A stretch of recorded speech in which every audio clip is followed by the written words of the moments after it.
Sejam bem-vindos aqui no nosso Podme no dia de hoje. E hoje nós temos uma convidada, a Carol Reis. Ela é psicóloga e ela vai falar um pouquinho sobre a transição da carreira dela, sobre depressão, ansiedade, saúde mental. Então hoje a gente estamos recebendo aqui a Carol Reis, que ela é psicóloga. Seja bem-vinda, Carol. Obrigada. É um prazer te ter aqui Obrigada, viu? nesse dia de hoje. E eu gostaria que tu falasse um pouquinho como é que tu está. Tu teve bebê agora, gente, ela teve bebê agora, está retornando aí aos trabalhos dessa pausa. Conta um pouquinho como é que está esse teu retorno. Tá sendo bem desafiador, porque é tudo muito, muito novo. Foi a primeira vez de todo o tempo que eu atendo, assim, na minha carreira, que eu parei de atender mesmo para ficar full time com o bebê. E ali em dezembro eu senti a necessidade de voltar a reconectar com uma parte minha que eu tinha deixado para trás, né? Eu costumo dizer que a psicologia ela é um grande amor da minha vida. E eu precisei deixar esse amor de lado para cuidar de um outro. E aí, quando eu vi que não, eu preciso me conectar um pouco com essa parte para voltar a sentir um pouco da Carol, aí eu voltei ali por dezembro. Os desafios são privação de sono, né? Sim. Então, assim, com um bebê pequeno que acorda muito de madrugada, ainda é difícil, assim, né? Então, a privação de sono, o que eu sempre estudei atendendo meus pacientes, hoje eu vejo na prática, né, o que causa, então assim, dificuldade de concentração, memória comprometida, Sim. né, oscilação de humor, então tudo isso acaba interferindo, mas, né, como a gente tem técnicas de autorregulação e tal, e tem uma boa base de suporte, uma rede de apoio bem boa para cuidar dele, então as coisas estão indo. Então eu voltei aos poucos, né, tô atendendo poucos pacientes, poucos horários, mas, assim, voltar é uma satisfação, assim. Ele é muito fofo, Ele né? é muito fofo, ele é muito fofo. Quantos meses ele já tá? Ele já com 3. Mês que vem já faz 4. Nossa, passou rápido? Muito rápido. Ele é muito fofinho, muito amado. E eu atendi, né, minha até o último minuto, assim. Foi. Eu atendi até 31 de outubro e ele nasceu dia 7 de novembro. Então, eu fiquei uma semana só parada, né? Basicamente. Uma semana e um mês parada. E como é que foi pra ti atender até o último minuto, último instante? Eu não gosto de despedidas, né? Na minha vida eu nunca gostei de despedidas. Eu vou embora dos lugares sem dar tchau pra ninguém, porque eu não gosto de me despedir. Então, quando eu sempre era um último dia de atendimento de um paciente, assim, eu falava, ai, mas calma, logo eu volto, né? Então foi muito difícil eu ir me despedindo de pessoas tão queridas que eu acompanho há bastante tempo e ir deixando uma parte de mim, assim, né? Então, eu acho que eu atendi até o último minuto exatamente por isso. Eu já estava cansada, eu já não tinha mais, né? Desconforto da barriga, tudo.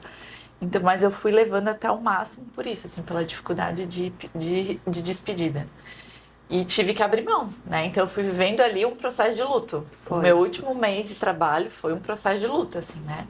Onde eu fui entendendo que aquele jeito de trabalhar não ia mais existir.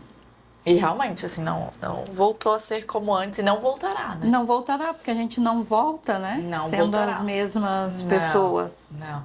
Tanto que eu tava com 2 consultórios, um eu já fechei, né? Um consultório já não vai mais existir e o outro ainda tá lá presencial, mas eu ainda não fui, né? Eu tô ensaiando para tentar voltar alguns pacientes presenciais em março, mas eu também não sei se eu vou conseguir. Então essas incertezas da vida que vão gerando uma angústia, a gente tem que lidar com essa angústia, porque ter um bebê pequeno é saber que é totalmente fora do controle. E eu estou totalmente fora do controle de muitas coisas. Sem controle nenhum. Sem controle nenhum. É muito gratificante, é muito forte, né? É. Te ver ali o milagre da vida. Aham. Sim. E agora com 3 mesinhos, com essa fofura toda, é um retorno pra ti, né?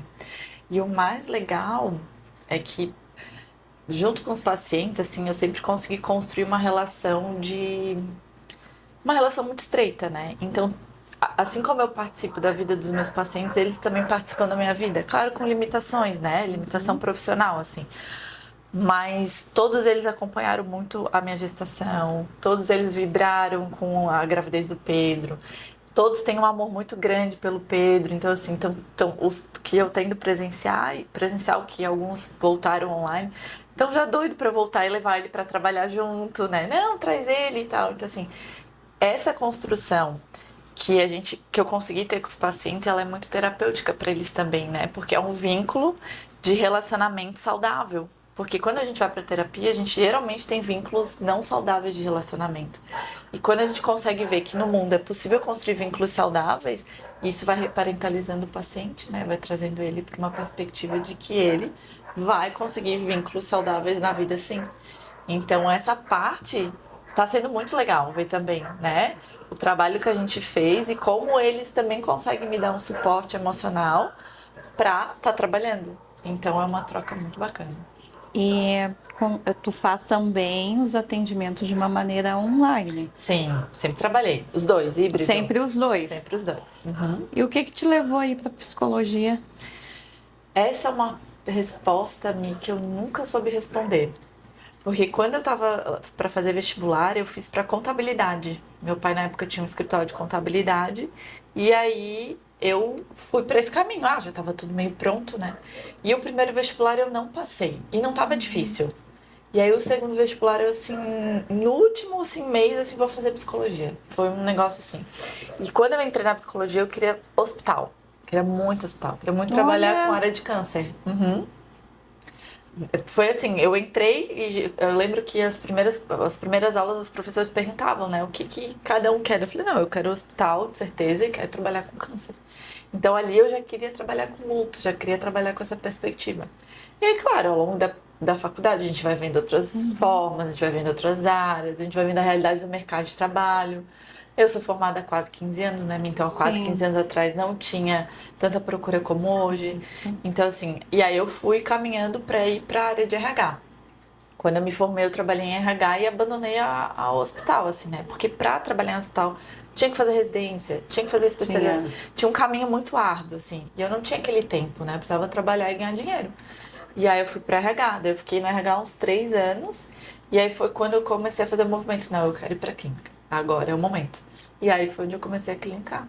Aí eu comecei em 2014 a clinicar e em 2015 eu comecei a atender online.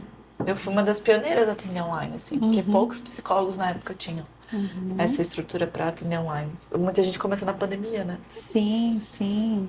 E naquele tempo, né, o mundo ele era outro, né? Sim. A demanda ela era outra, Uhum. né? O que que tu sentiu assim ó, de diferente lá atrás do teu primeiro ano assim de atendimento e agora com a pandemia, da pandemia para cá? Quando eu comecei a atender online, as pessoas achavam que era uma conversa por WhatsApp, pelo Instagram, enfim, né? Ah, era como se fosse um suporte. Então a gente tinha que explicar que era uma consulta com videochamada, né? Igual do consultório. E que a pessoa tinha que ter trajes, isso eu tinha que falar, né? Sim. Porque às vezes a pessoa achava que estava em casa e podia atender de pijama, assim. Podia estar de pijama, podia estar sem roupa, podia estar, né? Não. Então tinha que ter todo um trabalho para mostrar para a pessoa que era uma consulta profissional. Não estava no ambiente do consultório, mas estava no ambiente de sigilo, tá? Então tinha plataformas na época que não dava de usar, tinha algumas que o Conselho Federal não permitia, tinha uma série de coisas. E aí, quando veio a pandemia, isso fugiu do controle. Não tinha como ter, tem que ser a plataforma X, tem que ter um site, porque o site tinha que ter um selo, não dava mais para fazer daquele jeito. E as pessoas começaram a se relacionar virtualmente. Quando eu comecei a atender online, a maioria dos meus pacientes eram brasileiros que moravam fora do país. E eles já tinham experiência com Skype, já tinham experiência com chamada de vídeo, para poder conversar com a família. Sim. Então esse começou a ser um público maior para mim, né?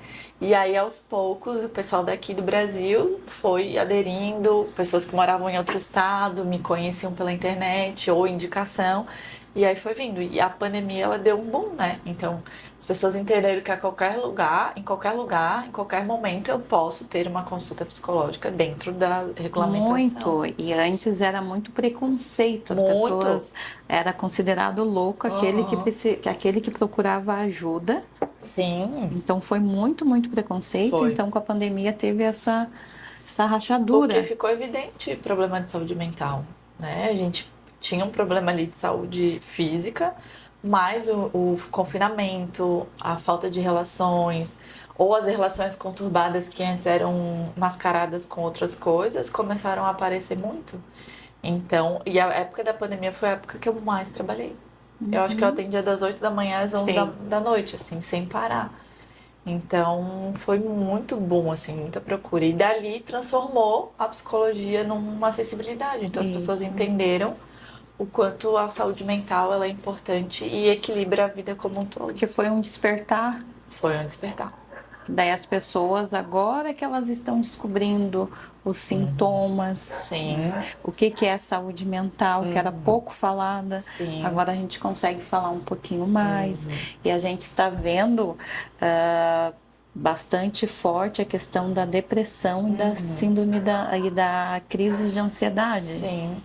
Que também é um pouco de resquícios da pandemia, assim, né? Muito. Ainda vem de sequelas desse processo, assim. Síndrome do pânico também. Muito. Aumentou, assim, eu estava vendo que aumentou o índice também do suicídio. Isso já tinha, mas era pouco Sim. divulgado. Já tinha muito. Eu lembro que tinha um dado antes da pandemia que até 2020 a depressão seria a doença mais incapacitante do mundo. Então a gente está falando isso antes de uma pandemia. Agora eu não sei como é que estão os dados da Organização Mundial de Saúde, mas provavelmente isso deve estar Aumentou. muito mais catastrófico. Aumentou Porque muito. imagina, a diabetes é uma doença bem grave. E a depressão seria mais incapacitante, mais grave do que a diabetes lá em 2020. Então imagina. Como é que tu vê hoje a depressão? Que ela aumentou. Muito. Uma vez, Mi, eu fui fazer uma palestra sobre depressão num centro espírita. Sobre depressão, né? E eu falei uma coisa que eu acho que é... Acho que todo mundo vai ter depressão em algum momento da vida. Sim. Por quê? A depressão, ela faz a gente entrar num buraco. E a gente precisa sair daquele buraco e se olhar. Então, é impossível tu sair de um quadro de depressão sem se transformar, né? Então, eu acho que em algum momento da vida todo mundo vai ter a doença, né? Se não tiver a doença, vai beirar a ter, para exatamente isso, assim, para a pessoa se modificar. Porque não tem como a gente passar por uma depressão e não se modificar, né?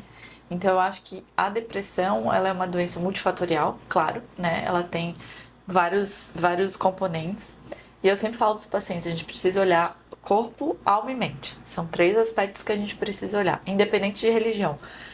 E a depressão, ela mexe com todas essas áreas, né? Todas essas áreas ficam muito comprometidas. E a gente precisa ir buscando um pouquinho de cada para poder ir se reerguendo. E o bom que tu falou que a depressão ela é uma doença, que muita gente não vê a depressão como uma doença, né? E o manifestar dela muitas vezes é silenciosa. Muitas vezes, a grande maioria das vezes.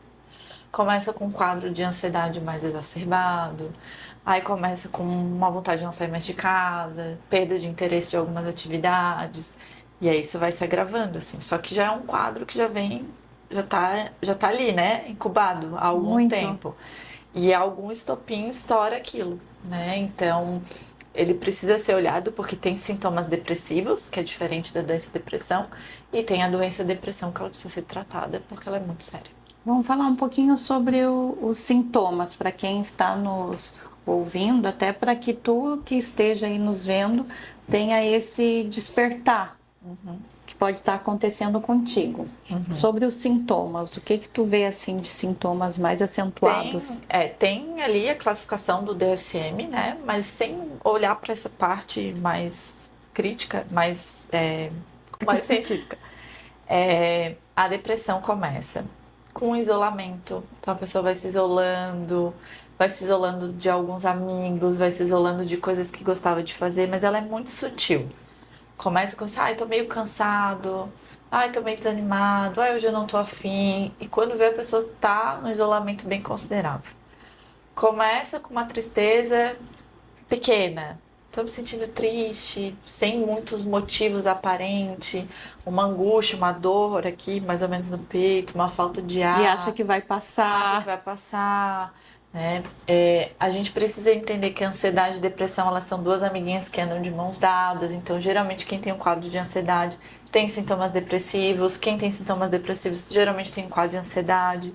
E a ansiedade não é uma pessoa acelerada, né? Isso, que as pessoas Porque as pessoas acham que é uma muito. pessoa acelerada. Não, existem pessoas muito deprimidas que são hiper ansiosas, né?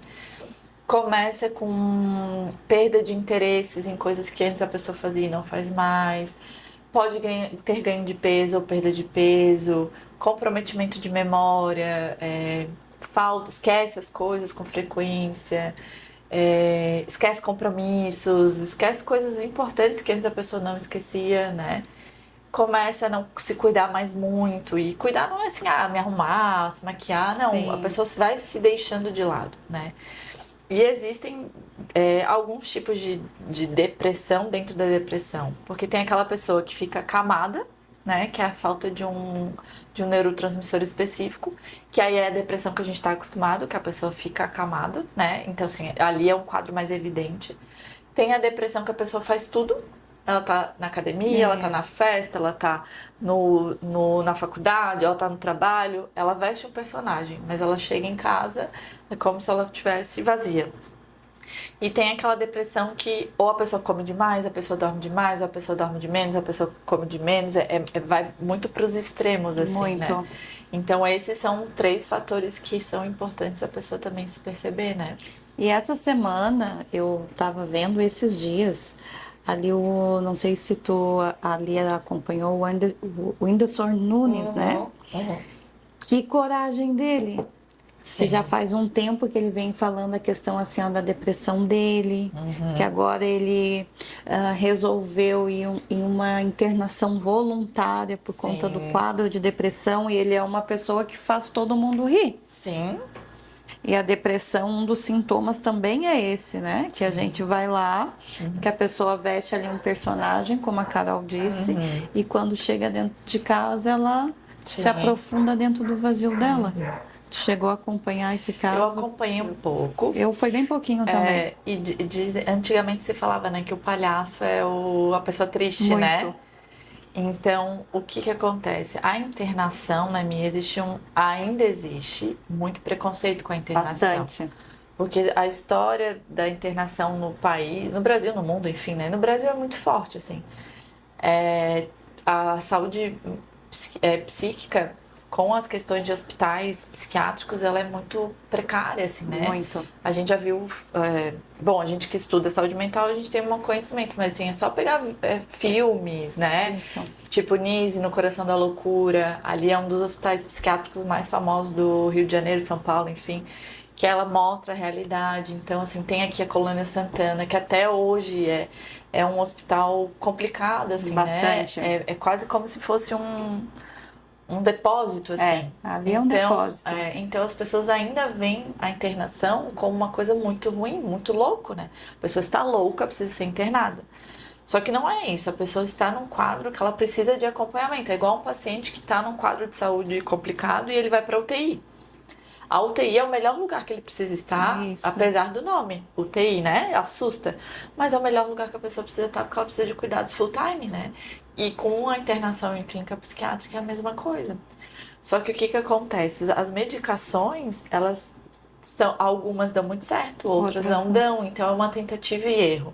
E algumas dopam, a dosagem não foi certa. Então, assim, a gente não tem a Carol vai tomar fluoxetina e a Mi vai tomar fluoxetina. A reação pra mim vai ser diferente pra ti.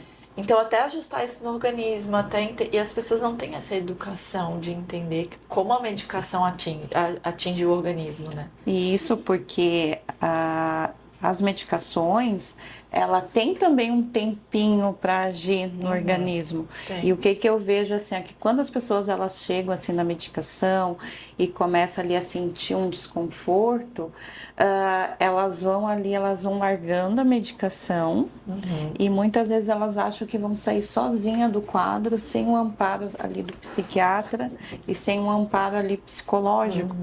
E na verdade, quando tu chega ali na medicação, que também é interessante a gente falar, que a gente não pode também ficar em um processo ali de procurar ali um médico psiquiatra por achar que está sentindo alguma coisa. Primeiro, a gente tem que passar pelo profissional, tratar essas dores emocionais, né? Para ir atrás da medicação, porque o profissional que vai falar para vocês, porque eu vejo muita gente indo atrás de medicações como se fosse ali na farmácia comprar um remedinho. Aham. E muita gente omite muita coisa ali para os psiquiatras. Sim. Falam muita coisa que não é verdade, omite ali um pouquinho, Sim. né? Ou pega remédio emprestado Muito. com alguém. Isso Começa daí, a tomar o remédio gente. que a minha tia tá tomando. Isso daí eu vejo muito. Até nos meus atendimentos, as pessoas falaram assim: eu peguei o remédio da minha tia, peguei o remédio do meu pai. E a gente pergunta, né? Qual o remédio Sim, que é? Eles qual? nem sabem direito. Ah, remedinho pra dormir. Isso. Então, isso daí também é uma preocupação. Muito. Porque todas as vezes que a gente toma uma medicação que não é pro nosso organismo, a gente tá ferindo a nossa cognição. E assim, o que acontece com a cognição? Ela é o eixo do nosso ser, né? Então, se a gente sai de um quadro de cognição saudável, a gente adoece. E toda doença mental não tratada corretamente, ela volta mais exacerbada, ela volta com mais sintomas, ela volta mais grave. Então, sempre que um paciente chega assim, eu acho que eu preciso tomar medicação, o meu trabalho é psicoeducar ele. Sim. Tem certeza que tu quer fazer isso? Porque eu não vou deixar tu sair daqui sem ir para um bom psiquiatra. Isso, Né? Um que é bom importante. psiquiatra requer um investimento financeiro. Ele vai te dar um bom remédio. Um bom remédio requer investimento financeiro e de tempo. O tratamento vai ser pelo menos 1 ano e meio, 2, né? Às vezes tem casos que são de 6 meses. Sim. Então, eu mostro para o paciente se ele está preparado para isso. Se ele ainda não está, a gente prepara ele na terapia. Ou a gente consegue reverter alguns casos na terapia, Isso. né? E se ele vê, não, Carol, eu realmente preciso de remédio, então a gente vai junto procurar um bom psiquiatra, a gente vai junto ver a medicação, educa o paciente sobre a medicação, para ele ter paciência, que demora em média uns 20, 30 dias para fazer o efeito esperado. Às vezes vai ter que trocar de medicação, aquela medicação para o organismo dele não deu. Às vezes a gente acha que está faltando um neurotransmissor, mas está faltando outro. Então tem medicamentos que ajudam a recompor 2 ou 3 tipos de neurotransmissores. Aí tem a parte de atividade física, né? Tem a parte de alimentação. Muito, Tem várias coisas que, né? Que isso é recomendação da Organização Mundial de Saúde. Porque eu vejo muito assim dentro do consultório. A pessoa lá tá fazendo terapia, aí ela chega ali no momento, a gente chega no momento que vai ali pro psiquiatra e a pessoa abandona pelos efeitos colaterais e tem a dificuldade, às vezes até um preconceito de voltar lá no psiquiatra para que o psiquiatra dê ali uma nova medicação e o preconceito da família. Isso daí eu acho muito interessante. Muito. E a família é uma rede de apoio para o tratamento Muito. dessa pessoa. Ajuda no sucesso ou no insucesso desse tratamento também. Isso, porque as famílias, a maioria das pessoas não tem apoio nem da família e nem dos amigos Não. por conta desse preconceito todo. Né? E lembrando, gente, que depois que passa pelo psiquiatra, o psiquiatra mesmo fala que a importância da terapia. Sim. É muito importante essa questão assim, da terapia, de buscar se conhecer, de buscar se acolher. Já teve vários casos de pacientes que foram em psiquiatra querendo remédio. O psiquiatra falou: não, teu caso é de terapia. Eu não vou te dar uma medicação porque tu precisa tratar em terapia as tuas questões. Então, olha só como também já está mudando o olhar para isso, né? E eu sempre falo, tentem buscar psiquiatras que também fazem uma consulta terapêutica. Não só um protocolo de o que aconteceu, como aconteceu, quando, né? Que consiga trabalhar com o paciente algumas questões emocionais também. Às vezes a pessoa não tem condição financeira de arcar com tudo, né? Então escolha um psiquiatra que vai fazer isso também. Ou escolha um psicólogo que vai dar um suporte para isso. Mas é preciso fazer o tratamento correto. Não adianta pegar o remédio do amiguinho. Não adianta. Não. Ou então tomar um remédio, tô com crise, vou tomar um remédio para dormir, vou acordar e vai estar tudo certo. Não vai estar tudo certo. Não. Quer ver o Rivotril? O Rivotril é campeão, assim. Então, do quanto tem que fazer todo um trabalho do paciente. O Rivotril, ele é SOS. Então, eu costumo falar assim, sabe? A pessoa que tem problema cardíaco, que quando ela tá tendo alguma crise, que tá achando que vai infartar, ela toma aquele medicamento sublingual, o Sustrate. O Rivotril é isso, né? Então o Rivotril ele não é para tomar todo dia, ele não é um medicamento para ti. Ele é para tomar todo dia se tiver indicação médica. Se não tiver, não pode, né? Porque ele causa um dano cognitivo muito grande. Então é bem complicado fazer essa psicoeducação dos pacientes. Muito. E principalmente pós-pandemia. Eu acho que a venda desses medicamentos deve ter triplicado, quadriplicado na pandemia, assim.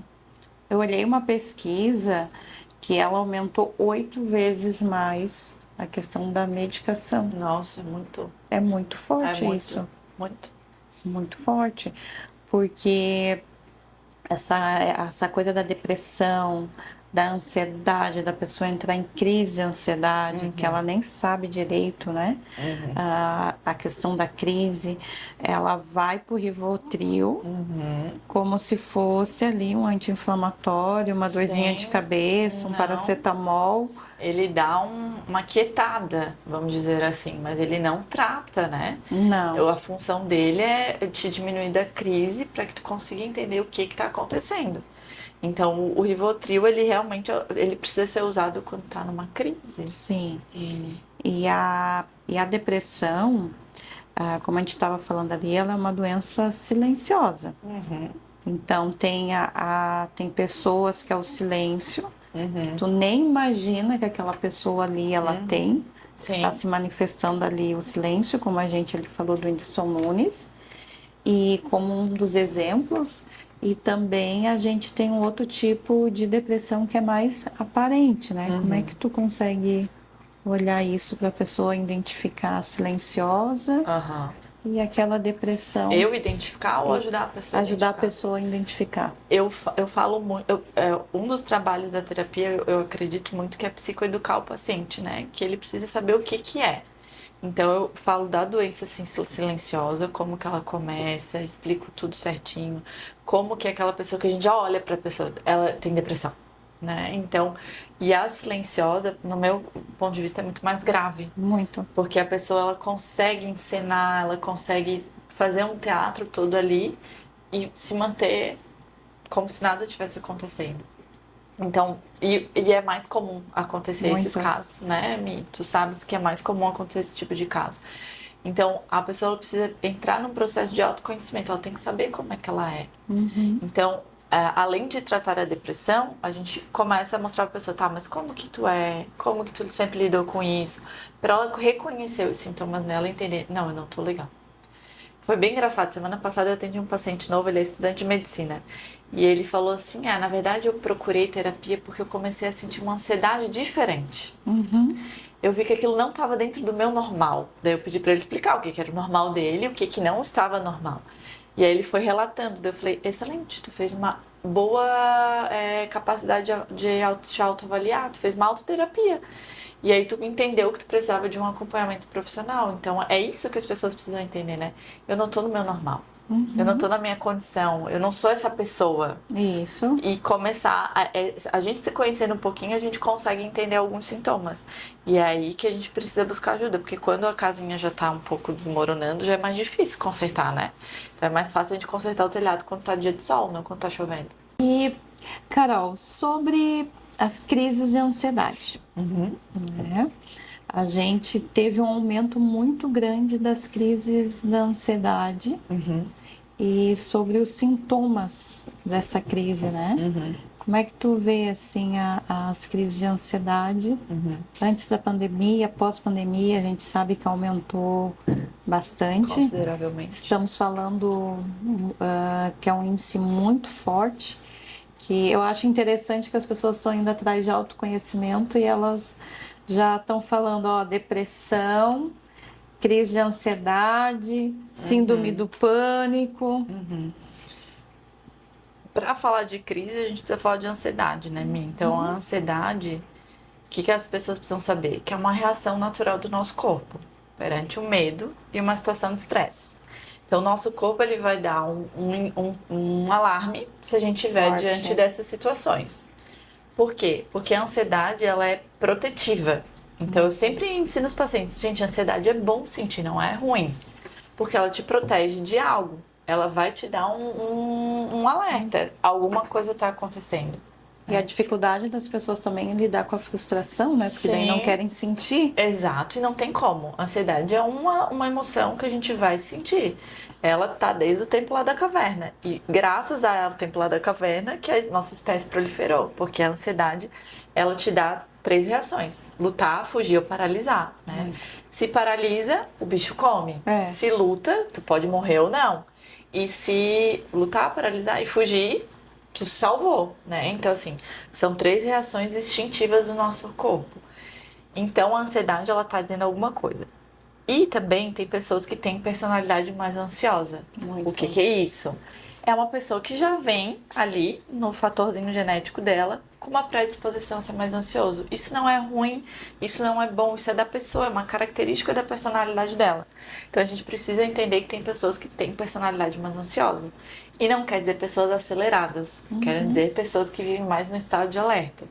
Aí a gente sonda, né? Como que foi a gestação dessa mãe, Muito. como que foi a preparação para a chegada desse bebê, né? Tudo isso a gente vai sondando. E dá muitos indícios de como a pessoa é hoje. E a crise, ela é um sintoma do corpo de que não está funcionando. Porque a crise, ela não vem diante de uma situação, aconteceu uma situação, eu tive crise. A crise, ela não vem de uma situação que aconteceu, sei lá, aconteceu uma briga com meu pai, né? E aí eu tive uma crise de ansiedade. Ela pode vir relacionada, mas a grande maioria das vezes não vem relacionada com a situação Não, em si. não vem mesmo. Ela já é um acúmulo de muitas coisas que a pessoa está vivendo, de não falar, de não olhar para aquilo, porque a crise, ela precisa ser olhada.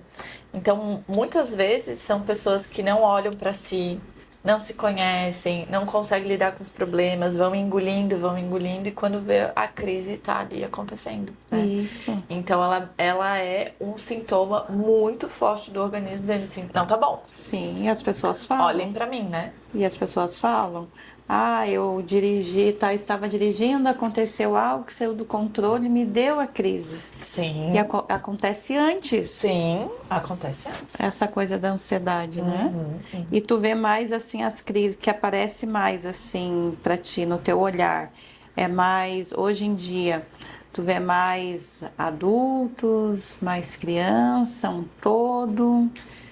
Como eu não atendo público infantil, eu não tenho muita noção, assim, né? Mas eu acho que já tá começando desde lá de baixo, né? Porque a nossa geração já é uma geração mais ansiosa e tá educando essas crianças nisso. Como agora eu tenho um filho pequeno, Sim. eu tô estudando mais a respeito, né? E como a gente fazer as coisas aceleradas já no primeiro momento da criança, isso já altera a cognição dela e já vai Muito. alterando o dia dela, né? Então esse é um desafio para mim, porque eu sou toda agilizada. Então eu tive que aprender a desacelerar, eu tive que aprender não é no meu tempo, é no tempo dele. Então já de manhã de acordar com o ritual já mais tranquilo. E isso interfere diretamente no dia da criança. Muita rotina, né? Muita rotina. Então imagina uma criança exposta a uma rotina extremamente exaustiva. Eu tive uma vez uma mãe que me procurou porque o filho estava tendo muitas crises de irritabilidade. No final de semana, que era o tempo que eles tinham mais em família, a criança chorava, brigava, batia e tal. Eu falei, tá, mas conta o que tá acontecendo. Conta a tua rotina, né? E ela falou, de manhã a gente acorda, que ele vai pra escola, ele fica no tablet. Então imagina, o primeiro estímulo da criança Sim, é o tablet, né? tela. É a tela. Aí ele fica, porque enquanto eu tô arrumando ele fica ali quietinho, claro, isso é uma droga, né? Muito. A criança fica ali paralisada, a mãe e o pai, sem julgamentos, né? Claro. A mãe e o pai conseguem fazer as rotinas da manhã, leva pra escola, a criança volta a tarde toda na tela, né? Ou fica o dia inteiro na escola. E aí chega à noite, pai e mãe tá cansado, porque trabalhou, Claro. é óbvio, e vai pegar o filho na escola, tablet. Né? Então essa criança ela não ficava no tablet no final de semana, só que ela estava em abstinência. Muito. E aí eu fui falar isso pra mãe, a mãe não aceitou muito, assim, né? Que o filho estava em abstinência. Então ela assim, tá, mas como é que eu vou fazer? Assim, eu não sei, dentro da tua rotina tu vai ter que encontrar um tempo de qualidade pra essa criança, porque ela não pode ficar mais em tela, né? Isso. Então já vem uma ansiedade. Aquela criança, ela Muito. vai ter crise de ansiedade muito cedo. A maioria dos pais, eles não aceitam. A maioria dos pais, eles não aceitam. E hoje, esse estímulo dos próprios pais, a questão assim da tela, o que eu vejo? Os pais não tendo tempo de qualidade com seus filhos, dando tela para essa criança, e essa criança vai dar ali um déficit de atenção, porque ela fica mais no mundo paralelo do que agora, porque o que eu vejo assim, ó, muitas crianças, até nos deveres escolares, né, não sendo também assistida pelos seus pais, com celular e tablet na mesa. Então ali elas estão também sem um suporte, né? Então estou vendo muitos pais levarem as crianças, né, a diagnosticarem ali até os profissionais ali da saúde, falando que as crianças têm o TDAH, têm déficit de atenção. Existem inúmeras crianças que têm sim, que são acentuadas, né? Sim, mas Só muito que é por um excesso de estímulo. muito. Porque os pais, eles já entram em casa já correndo. Essa criança, os pais já chegam, já dão a tela para essas crianças. Então, essa criança já está ansiosa. Essas crianças, ela já está com tela. Sim. Então, vem a irritação também, né? Tem uma teoria muito legal que eu estudo já há bastante tempo e agora eu estou estudando mais ainda, né? Por ter o Pedro. Que é a teoria do apego. Então, ali explica como que a criança já nasce com uma personalidade. Muito. E como isso pode ser moldado pelo meio também. E isso vai fazer ela se tornar o adulto que ela será. Então, tem crianças que nascem mais agarradinhas, tem crianças que são mais soltas, né? O Pedro é mais agarradinho. Então, eu preciso entender como que é essa criança para eu poder criá-lo dentro disso, né? Não é uma criança que só quer colo. Ele é uma criança que quer ficar grudadinho, Sim. né? E é o jeitinho dele. Então, assim, isso vai ajudar a tornar uma criança menos ansiosa ou não, porque eu preciso dar o suporte para ele. Ele só quer ficar juntinho. Então, se eu não entender isso, eu vou ficar criando 1000 estratégias para essa criança ter autonomia, mas dentro do agarradinho dele, ele vai ter uma autonomia. Ele só vai ser mais grudadinho. Sim. Então, isso a gente precisa olhar para a criança. Cada criança é diferente. Eu dei tela para os meus filhos até tarde até. E tô falando isso, eu tenho 2 filhos, eu tenho uma filha, e um dia as amigas delas vieram aqui. E eu achei interessante as amigas dela vindo aqui, elas largaram o celular. Elas entram uma atrás da outra, elas largaram o celular e deixaram no cantinho. Elas falaram assim, ai, aqui não pode tela. Eu achei tão engraçado, porque eu vou lá e eu estimulo elas a brincar, a sentarem, a conversar. E é o mais difícil, né, amiga? Muito Uma vida mais. corrida que a gente tem é difícil, claro que é. É cansativo, né? Sim. Às vezes a televisão tá ligada, o Pedro já olha assim, todo... Já tá olhando pra televisão, assim, que isso, menino? Tu é muito pequenininho, não, Sim, não chama atenção, né? E é mais fácil, claro que Muito é. mais fácil. A gente tá cansado, a gente tá com privação de sono, a gente tá com uma série de coisas. A gente às vezes vai pro mais fácil, mas o mais fácil às vezes não é o mais saudável. Não, porque daí como é que essa criança ela vai conseguir ali fazer os deveres com as telas, gente? Não tem como. Não. E antes a gente tinha o ócio, né? Pode ver que a ansiedade nas crianças era muito baixa. Eu digo da minha geração, assim, né? Dos 30 e poucos. A gente tinha o ócio. Isso. A gente tinha que lidar com a frustração de não fazer nada. Ai, não tem nada pra brincar. O pai e a mãe falavam assim, é isso, meu filho, não tem nada pra brincar. Vai ficar sentado no sofá olhando pro nada. E a gente ficava sentado olhando pro sofá olhando pro nada. Sim. Hoje, se a gente não tem nada pra fazer, o que a gente faz? Celular. E vai rolando o feed do Instagram até perder ali 1 ou 2 horas do tempo, né? E a gente ficava sentado no sofá sem fazer nada. Sem fazer nada? No ócio. E os pais não querem. Muitos pais não querem passar pela frustração. E as crianças também. Sim. Os pais não permitem essa criança passar pela frustração. Isso é muito ruim. Sim, porque a gente tá criando adultos muito mimados. Bastante. E adultos mimados não é aquele mimado de bem cuidado, de receber muito carinho, muito amor. Não, é que não recebeu, não. E isso, pra gente desenvolver personalidade narcisista, é muito forte. Muito. Esses dias eu tava no shopping E tinha um menino, ele estava lá na praça de alimentação, e tinha um menino ali que ele tinha, eu imagino que ele tinha uns 6 aninhos, e ele estava ali comendo o lanche, e aí ele queria, ele já estava com o brinquedo, e ele queria outro brinquedo, e a mãe dele disse que não. E aí o menino foi lá, se jogou no chão e começou a chorar. E a mãe, no primeiro momento, ela ali olhando aquela situação, ele chorava e batia a cabeça e jogado ali no chão, vieram algumas pessoas consolar o menino. Eu achei interessante a mãe falar assim, ó, não, ele tem que passar pela frustração e não é não. E ele ficou ali chorando 15, eu acho que foi 15 minutos a gente ali observando. Coitada dessa mãe. Sim, ela foi julgada no shopping, ela foi julgada por deixar o filho dela chorando. Ele ia lá, ele se batia inteiro e ela deixou ele passar pela frustração. Ela disse que não. Ele terminou de chorar e ela disse, agora a gente vai para casa, né? E aí ele começou a chorar de novo, porque a combinação era ele comprar o brinquedo, comer o lanchezinho e depois ir para o cinema. E ela assim, agora a gente vai para casa, não tem cinema. Então ali eu achei muito interessante ela deixar o filho passar pela frustração e quanto que ela não teve ali o acolhimento das outras pessoas que estavam ali ao redor dela, que ela teve ali um julgamento. Sim.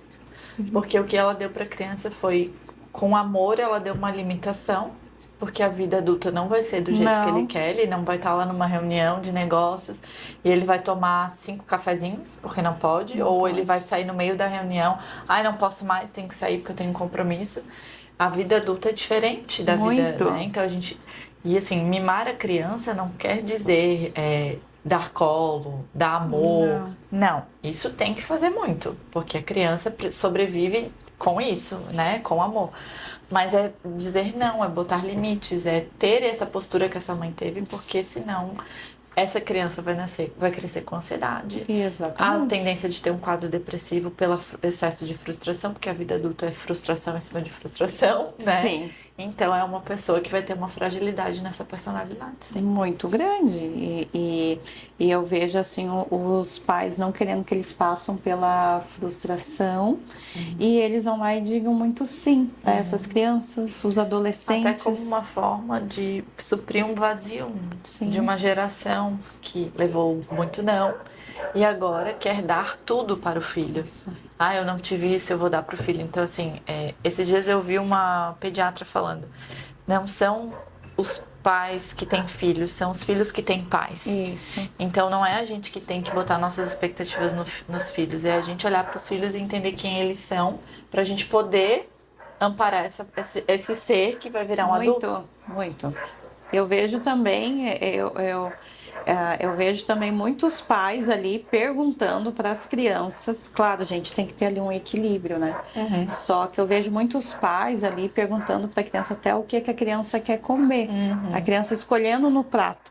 Eu acho muito errado, né? Porque a criança ali, vou dar um exemplo, né? Teve uma situação uma vez que a criança ali, um pouquinho obesa, ela estava passando por um processo de obesidade.